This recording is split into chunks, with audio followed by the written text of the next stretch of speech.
cover. It puts your brand on the Team India jersey until 2027. But what is the big picture over here? Is this primarily about visibility? Is it about global expansion? What exactly is the strategy here? Well, I think, today, as far as cricket in India is concerned, it's not just a game. It's really the heartbeat of our nation. And it sits at the core of the nation's pride.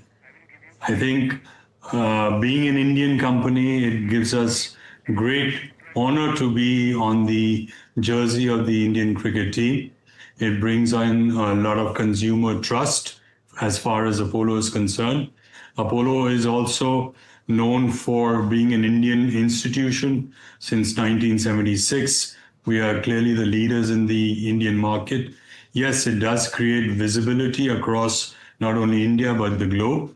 But we are very happy because this is our national pride, the Indian cricket jersey. Certainly. And for us, Apollo is also our national pride. So there's a clear synergy between the Apollo brand and the Indian cricket jersey brand. So that was really the motive behind tying up with BCCI for this really landmark deal that we have done.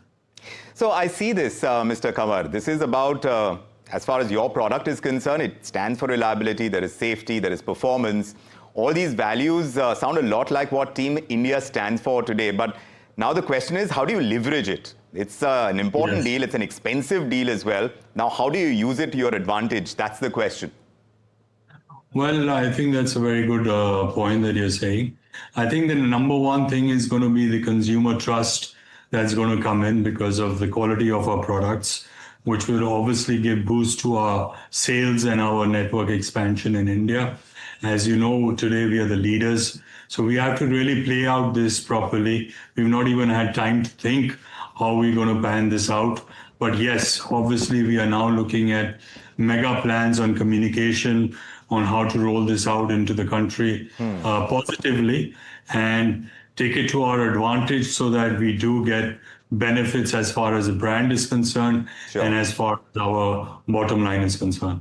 But I'm sorry to have to bring this up, Mr. Kanwar, because we've seen other brands like Sahara and Oppo and Bear Juice, even Dream 11, all those brands that have been on the India jersey, they have struggled after grabbing that high visibility space.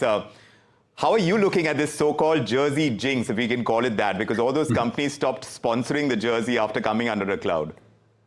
Well, Vikram, I was cautioned about this before I got into the deal, but I have a lot of faith in our company. It's been built by my father, Mr. Kanwar, who's the chairman of the company.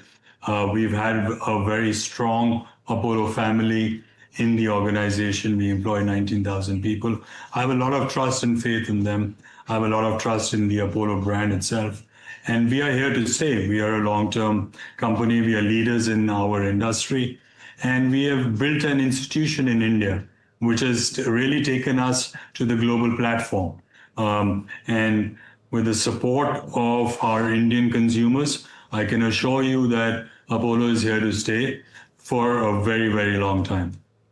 So talking about the business side of it, because Apollo Tyres has been around for a long time, and we certainly hope the trajectory of growth is going to be sharp and long. Tell us about the revival of growth in your European operations. How is that progressing? Given that Europe is such a key market for Apollo Tyres, tell us what's the trajectory of growth there?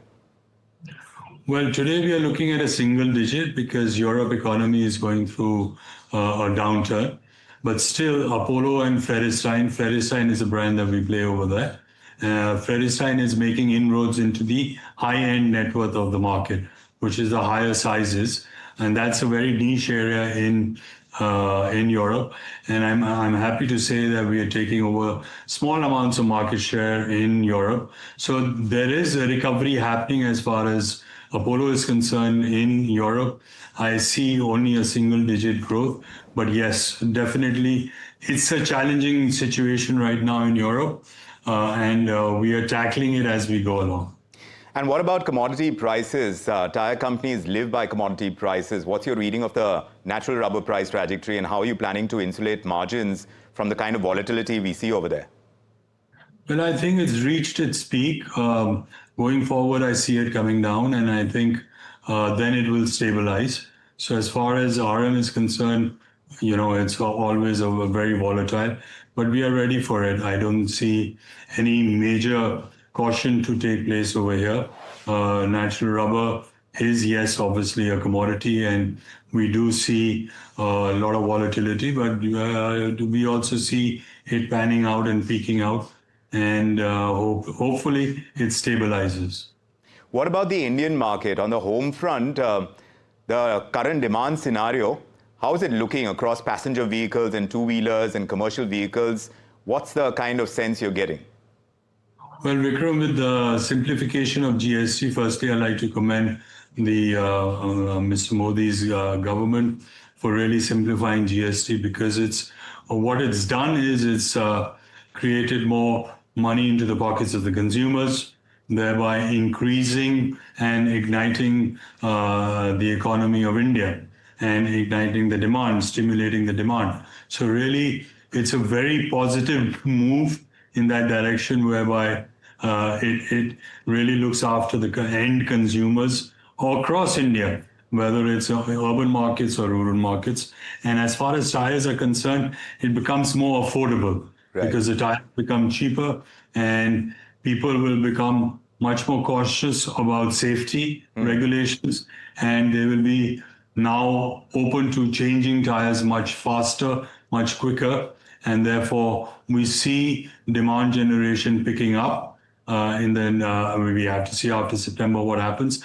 But all projections are showing towards a double-digit growth.